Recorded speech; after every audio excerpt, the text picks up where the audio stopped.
अस्सलामुअलैकुम। इस वीडियो में आई एक्सेल की स्किल 9M6 और जिसका नाम identify independent and dependent events है उसको डिस्कस करेंगे। जैसे हम हमेशा आई एक्सेल की स्किल्स को उसकी एग्जांपल से समझते हैं, तो ये एग्जांपल गिवन है, हम इसको ओपन करते हैं और इसी से समझते हैं इसको। इसका की आइडिया क्या, अगर किसी स्किल का भी हमें की आइडिया अच्छी तरह से समझ में आ जाता है तो फिर हम उस स्किल को मज़ीद प्रैक्टिस करके अच्छी तरह समझ सकते हैं। तो की आइडिया बड़ा इंपॉर्टेंट होता है। क्या लिखा हुआ है इसके की आइडिया में? Two events are independent if the outcome of the first event does not effect the outcome of the second event. अगर आपके पास दो इवेंट्स अगर हो रहे हैं तो वो इंडिपेंडेंट कहलाएंगे। कब? अगर अगर आपके पास जो आपका पहला इवेंट है उसके जो आउटकम्स हैं वो आपके दूसरे इवेंट के आउटकम्स को इफ़ेक्ट ना करते हों, ठीक है, तो वो कहलाएंगे इंडिपेंडेंट, अदरवाइज डिपेंडेंट कहलाएंगे। अब क्या होते हैं, एक इवेंट्स क्या होते हैं और उनकी डिपेंडेंस क्या होती है वो हम सवालात में समझते हैं। बस ये बात याद रखिएगा कि अगर दो इवेंट्स हो रहे हैं और उनके कुछ रिजल्ट्स पॉसिबल हैं जिनको हम आउटकम्स कहते हैं, तो अगर पहले वाले के जो रिजल्ट्स हैं वो दूसरे वाले के रिजल्ट्स को चेंज कर सकते हों तो ऐसे इवेंट्स को हम कहते हैं कि वो डिपेंडेंट इवेंट्स हैं। लेकिन फर्स्ट वाले इवेंट में कुछ भी आ जाए उसका कोई ताल्लुक नहीं है सेकंड वाले इवेंट्स में आने से। अगर इस तरह से इवेंट्स हैं दो तो उनको हम इंडिपेंडेंट इवेंट्स कहते हैं। क्लियर है? अच्छा, अब कुछ सवाल सॉल्व करेंगे तो फिर ये हमें मज़ीद क्लियर होगा डेफिनेटली। अच्छा सेबेस्टियन रोल्स आर अ 6-sided die at the same time Reba flips a coin. क्या लिखा हुआ है? एक शख्स ने जो है वो 6-sided जो हमारे पास डाइज होता है उसको रोल किया है। उसमें से 1 आ सकता है, 2 आ सकता है, 3, 4, 5 और 6 कोई भी एक नंबर उसमें से अपेयर हो सकता है। और उसी वक्त रिबा किसी और शख्स ने या किसी और लड़की ने जो है वो एक क्वाइन को टॉस किया है, सिक्के को उछाला है। तो अब ज़ाहिर है इसमें से 1 से लेकर 6 तक कुछ भी आ सकता है और इसके अंदर हेड या टेल कुछ भी आ सकता है। तो क्या यहाँ पे अगर 1 आ जाएगा तो क्या उस 1 आने की वजह से ये जो क्वाइन उछाला गया इसके आउटकम्स में कोई फ़र्क पड़ेगा? नहीं, यहाँ पे हेड या टेल में से कुछ भी आ सकता है। यहाँ पे 4 आए तब भी यहाँ पे कुछ भी आ सकता है। तो एक ये जो डाई का रोल करने वाला है एक इवेंट है, इसका कोई ताल्लुक नहीं है, इसमें कुछ भी आ जाए इससे कोई फ़र्क नहीं पड़ेगा कि दूसरे वाले में क्वाइन में क्या आएगा। ऐसा तो नहीं है कि यहाँ पे अगर 3 आ जाएगा तो अब यहाँ पर हेड नहीं आ सकता या टेल नहीं आ सकता, नहीं नहीं, इसके आउटकम्स जो हैं वो कम्प्लीटली इंडिपेंडेंट है इसके आउटकम से, या यूँ कह लीजिए इसका जो भी आउटकम आएगा वो इसके आउटकम्स को चेंज नहीं करेगा, इफेक्ट नहीं करेगा। तो ये दो जो इवेंट्स हैं, एक क्वाइन को टॉस करना और एक डाई को अलग से रोल करना, ये बिल्कुल इंडिपेंडेंट है, इनका आपस में कोई इनके आउटकम्स को बिल्कुल भी चेंज नहीं हो सकता, ठीक है। तो ऐसे इवेंट्स को हम इंडिपेंडेंट कहते हैं। कुछ और सवालात की प्रैक्टिस करते हैं ताकि ये क्लियर हो। अच्छा, विदाउट लुकिंग, बग़ैर देखे, देखा नहीं है हमने उसके अंदर क्या है, उसके बाद काम हो रहा है। Ernesto chooses a coloured marble from a mixed bag of marbles. एक लड़के ने जो है वो मार्बल पिक किया है एक थैले में से जिसमें मार्बल्स थे बहुत सारे, उसमें से कोई एक कलर का मार्बल पिक किया है, वो ब्लू रेड कुछ भी हो सकता है, वो पिक किया है। राइट डाउन द कलर, और उसने वो कलर कहीं पे लिख लिया कि मैंने ब्लू पिक हुआ है मेरा या ग्रीन पिक हुआ है, जो भी उसके हाथ में कलर आया उसने वो लिख लिया। रिटर्न इट बैक, ये बड़ी इंपॉर्टेंट बात है, returns it to the bag, और उसने लिखने के बाद वो कलर जो था, जो मार्बल उसने निकाला था, उसको वापस बैग में डाल दिया, ठीक है। अब क्या, then he draws another marble without looking, और दोबारा से उसने बैग में डालने के बाद अब एक और मार्बल बगैर देखे पिक किया और फिर एक और कलर आया होगा। अब उसने 2 बार कलर्स को 2 बार उसने मार्बल को पिक किया, ठीक है। पहले बार उसके बाद जो था वो एक मार्बल का बैग था, उसमें से उसने पिक किया था और कोई भी एक कलर आया था। लेकिन बड़ी इंपॉर्टेंट बात क्या है, जब उसने वो कलर लिख लिया तो दूसरी बार मार्बल पिक करने से पहले उसने वो जो पहली बार में मार्बल पिक किया था उसको वापस बैग में डाल दिया, ठीक है। तो अब जो सेकंड टाइम मार्बल वो पिक करेगा उसमें भी सेम वही मार्बल्स हैं जो कि पहली बार में थे, ठीक है। तो अभी सेकंड टाइम भी कोई भी एक मार्बल उसके हाथ में आ सकता है, जिस तरह से पहली बार में भी कोई भी मार्बल आ सकता था। तो पहली बार का जो मार्बल था उसने दूसरी बार में जो मार्बल पिक हो रहा है उसके आने के चांसेस में कोई फ़र्क नहीं किया। क्यों फ़र्क नहीं किया? क्योंकि जो मार्बल उसने पिक किया था वो उसने मार्बल वापस डाल दिया।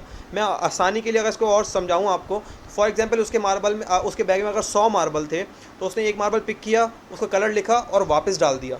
जब उसको वापस डाल दिया तो अगेन दोबारा दूसरी बार जब वो मार्बल पिक कर रहा है तो अभी भी उसके बाद 100 के 100 मार्बल बैग में वैसे के वैसे ही हैं और अभी भी कोई भी मार्बल पिक हो सकता है।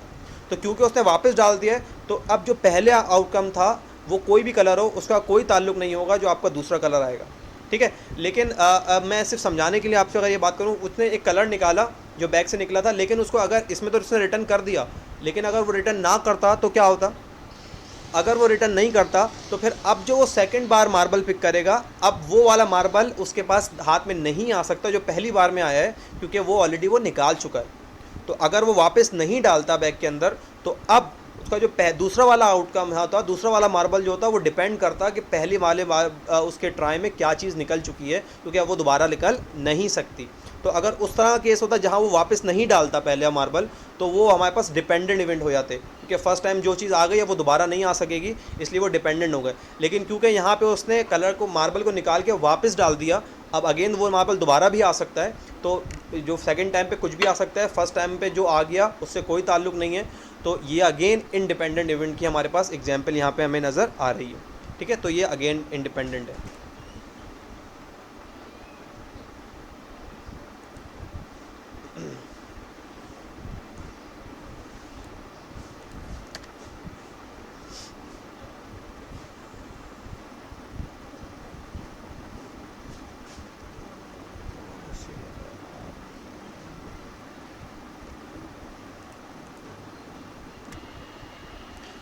चलिए, ये सेकंड हमारे पास क्वेश्चन है।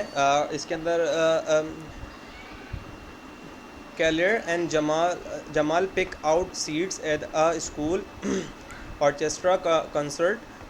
कैलियर picks first, then it is Jamal's turn. Okay, अब क्या कह रहे हैं, ये दो दोस्त हैं या कुछ कह लें स्टूडेंट्स हैं, इन्होंने सीट्स पिक करनी है स्कूल के कंसर्ट के अंदर। तो क्या किया, क्लर ने क्या किया, पहली सीट को ले लिया। ठीक है, अब जमाल का टर्न है उसको लेना। अब ये दो इवेंट हैं कि पहले क्लर ने सीट को आपको पिक किया है और फिर जमाल ने पिक करना है। अब देखें, उसने क्योंकि क्लर ने फ़र्स्ट सीट को पिक किया है, तो अब जमाल जो है वो फर्स्ट सीट को पिक नहीं कर सकता, उसको आगे की जो सीट्स हैं उनमें से कोई एक सीट लेनी पड़ेगी। तो जमाल की जो टर्न है वो इफ़ेक्टेड हो गई कमाल जो कलर ने लिया है उससे। ठीक है, लेकिन अब इसी तरह अगर कलर जो है वो सेकंड सीट लेता तो फिर जमाल सेकंड नहीं ले सकता था। तो अल्टीमेटली जमाल की जो टर्न है वो इफ़ेक्टेड है कि कलर क्या चीज़ पिक कर रहा है।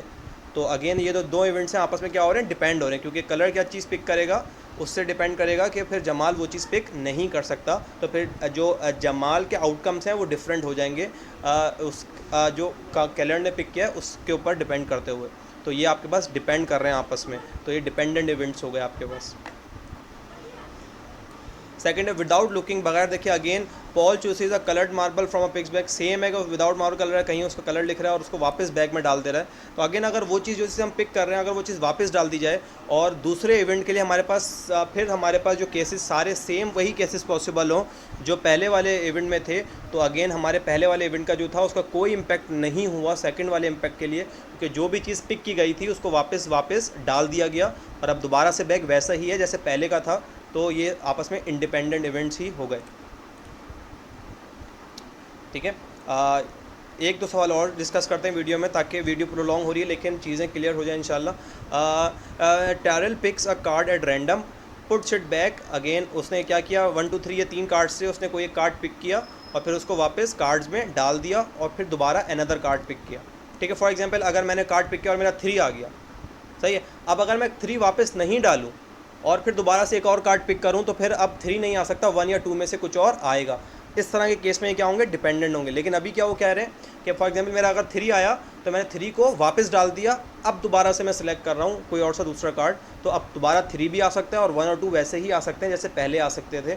तो अगेन ये जो मेरा पहली बार में जो मैं कार्ड पिक कर रहा हूँ उसका कोई इम्पैक्ट नहीं होगा सेकंड टाइम जब मैं कार्ड पिक करूँगा उसके ऊपर।